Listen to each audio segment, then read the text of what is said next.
ndani ya maneno yake alisema, hakika mimi nimetawadha kwenu kuwa ni kiongozi wenu, lakini haimaanishi kwamba mimi ni bora zaidi kulikoni ninyi nyote, naweza zaidi kulikoni ninyi nyote. Ni mpango wa Mungu. Hivi basi nisaidieni katika jukumu nililobebeshwa. Yule ambaye moja kwa moja alihitimu katika chuo kikuu cha Bwana Mtume Muhammad sallallahu alayhi wasallam, ikiwa yeye anaamini hana ubora huo, fi hali gani sisi wa watu wa zama za mwisho? Maana yake ni kwamba sisi itakuwa tuna mapungufu zaidi, tunahitaji sana msaada. Narudia, na upongeza uongozi wote wa msikiti huu wa Mtoro kwa fikra hizi za kumuombea Mheshimiwa Rais na nchi yetu kwa ujumla. Nchi haiko sawa na hakuna wa kuiweka sawa isipokuwa wananchi. Wananchi wanaoishi katika nchi hii wanaliona zuri liko wapi, lakini kila mmoja anatakiwa afikirie nini mchango wake katika kuliweka sawa sawa hilo ambalo yeye analiona haliendi sawa, likiwa ndani ya uwezo wake. Na hiyo itakuwa inaashiria mapenzi yake kwenye nchi yake. Wa hubbul watani min al-iman, mtu kupenda kwao ni sehemu ya ukamilifu wa imani. Hata kama wewe ni Mmakonde, lakini penda kwenu. Tokea umekuja Dar es Salaam mwaka 80 kwenu hujaenda, kwani umefanya nini kwenu? Umekuwa wewe ni Muhaya kama kaka yangu Swed, nenda kwenu. Wewe ni Msaramo, Msanga, ushakwenda. Hubbul watani min al-iman. Lakini tukikusanya wote mpaka na sisi Wandengereko, watu wa Rufiji, tukaenda kwao, Tanzania ni yetu sote, twaipenda. Na kama twaipenda Tanzania, nini mchango wetu kuhakikisha Tanzania inakuwa bora? Mara moja niliwahi kusema mahala,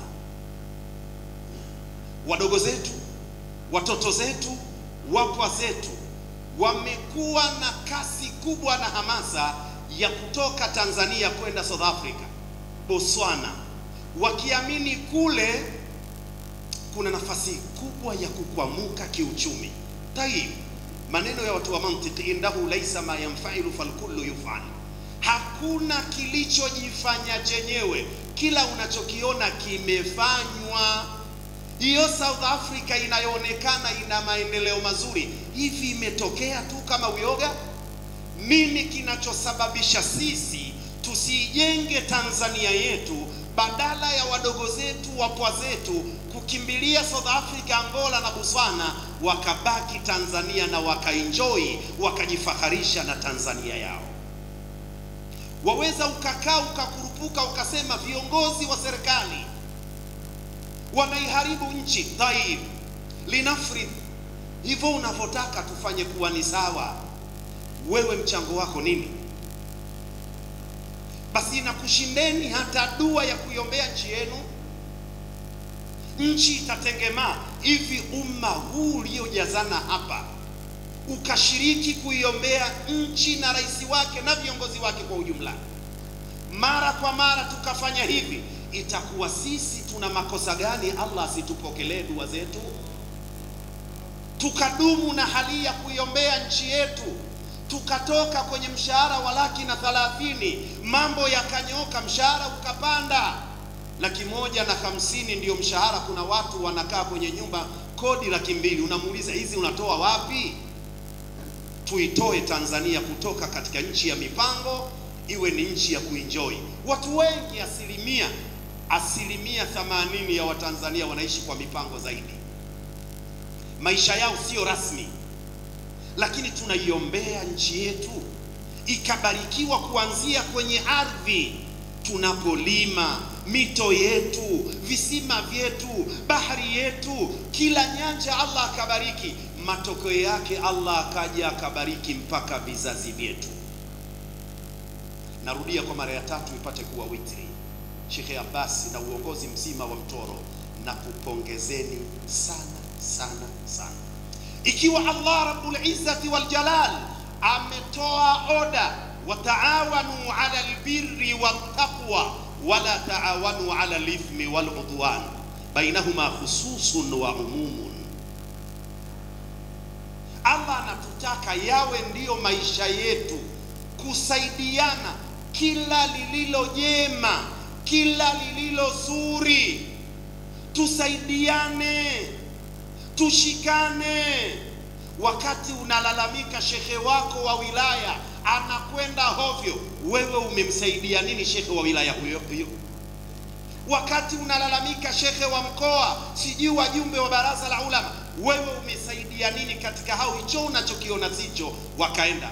Basi yote ya kushinde, sio ushauri, sio hata dua kuwaombea. Tanzania ni yetu, na nathubutu niwaambie, moja katika nchi tamu duniani, sio Afrika, moja katika nchi tamu duniani ni Tanzania.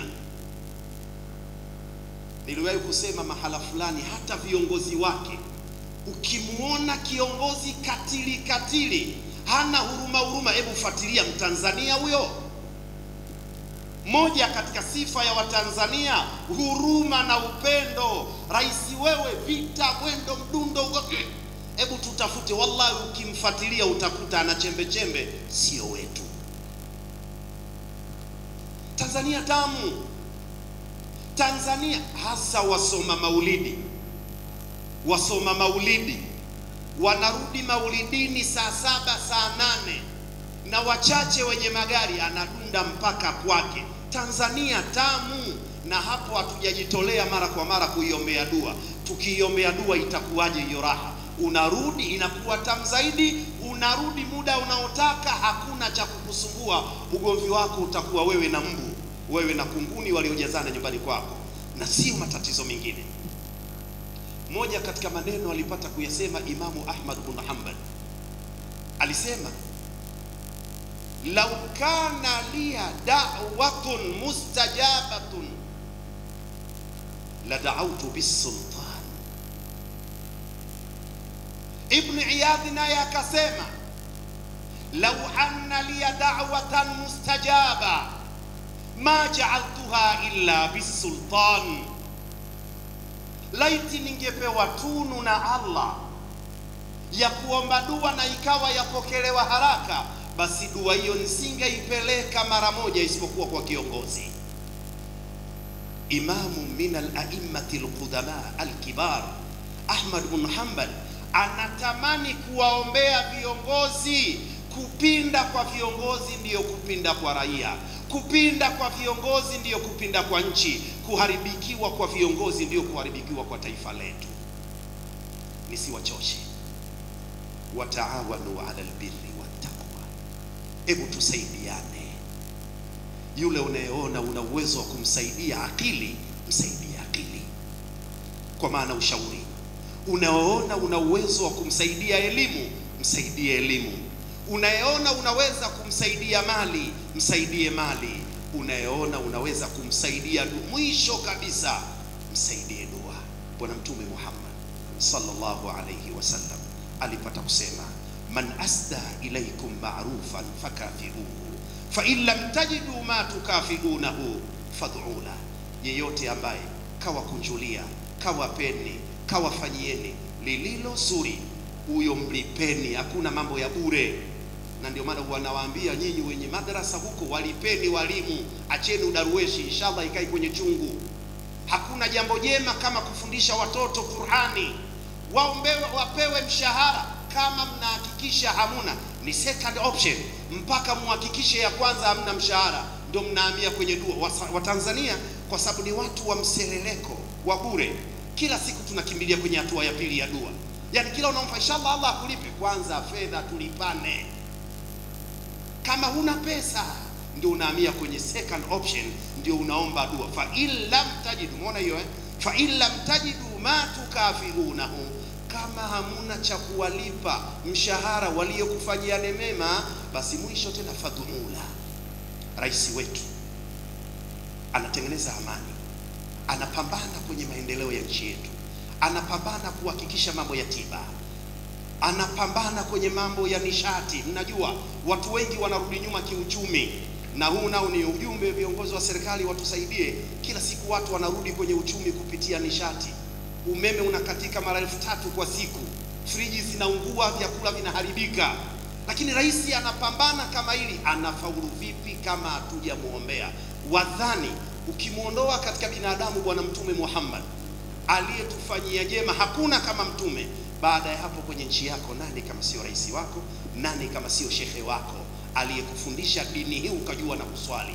Tuwaombeni dua viongozi wetu wa nchi, tuwaombeni dua viongozi wetu wa dini, lakini tuiombee dua ardhi yetu iendelee kuwa na baraka.